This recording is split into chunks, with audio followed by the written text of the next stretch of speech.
Happy Monday. Hopefully everyone's having an awesome Monday. Hopefully everyone had an awesome weekend. Because I certainly did. Did some work on my shed. It's come along just nicely. I might do a update video with pictures. Who knows? With that being said, we're going to be talking about the student loan forgiveness plan. Now, this is something I didn't see coming. I should have saw coming. Is that Biden said he was going to forgive people's debt through student loans, and he reneged on it because he doesn't have the authority.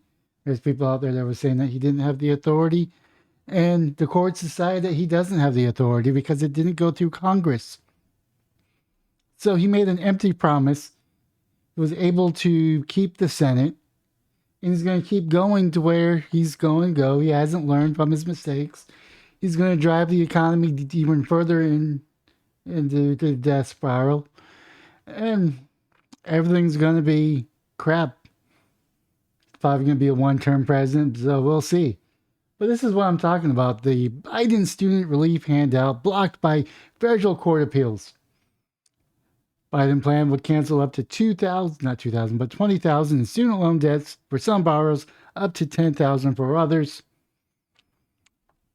And I do know that there's an argument to be made. If we're spending billions of dollars in Ukraine, why not just go ahead and spend that money on student loan forgiveness? And that's a valid argument. Don't get me wrong. That's a valid argument.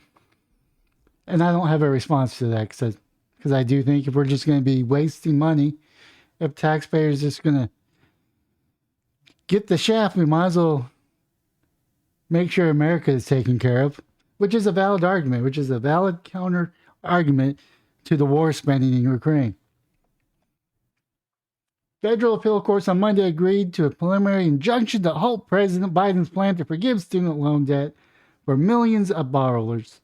And that's the thing, it's only millions, like 2 or 3 million, maybe up to 5 or 6 million, which isn't a whole lot because we got about, I think, 350 to 400 million people living in the United States.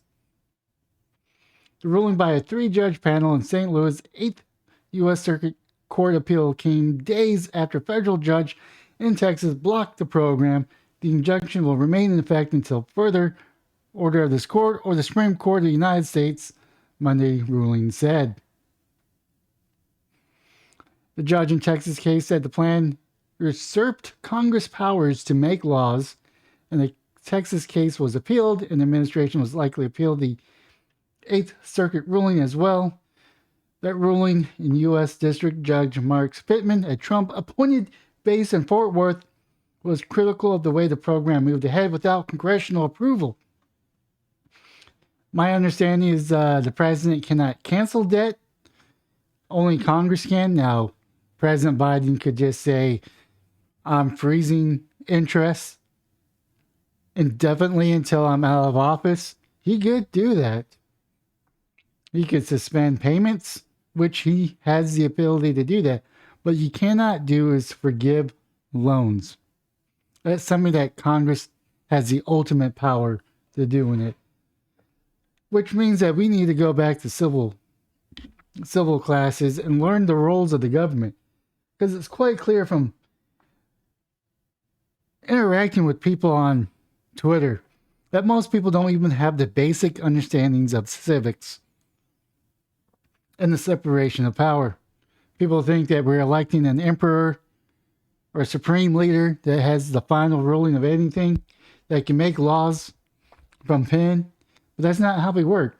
This country has 3 branches. Has a judicial, which is what this case is part of. It's a judicial branch. We have Congress, which makes laws or creates bills to be passed and made into laws. And then the president, which is the administration branch, signs signs bills into laws. That's how it works. And the court keeps both in check. The president keeps Congress in check. And Congress keeps the president in check while the courts keep both of them in check. It's not a perfect solution, but sometimes it works. In this case, it worked. In this country, we're not ruled by an all-powerful executive with a pen and a phone. Instead, we're ruled by a constitution that provides three distinct independent branches of government, he wrote. Biden administration has stopped accepting applications for the plan relief.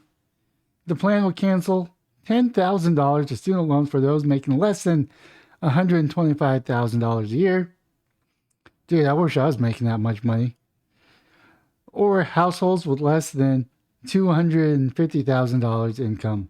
Pell Grant recipients who typically demonstrates more financial need would get additional $10,000 in debt forgiveness. So far, 26 million have applied. Oh, wow, that's quite a bit.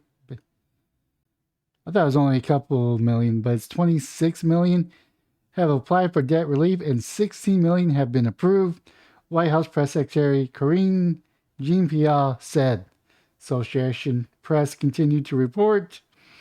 And that's the end of this one. But yeah, it's... So Joe Biden said that he could forgive your debt if you vote for Democrats. But guess what? Democrats controlled the House and the Senate, and they didn't even pass a bill that would forgive your debt. Let that kick in.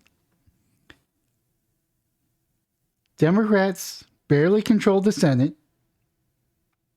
They controlled the House, and neither house voted on a bill to erase your debt. And Joe Biden, 3 months or 4 months leading up to the election, said he was canceling your student loan debt, so you'll vote for Democrats. And now you're not even going to get the relief. So Joe Biden reneged on his deal to you. He sold you on debt relief, and now he doesn't even have the authority to do it, according to the courts. I mean, you've been swindled. You bought your votes, and your vote meant nothing. You bought your votes for $0.00. Now, I'm not saying Republican Party is much better, because they're not.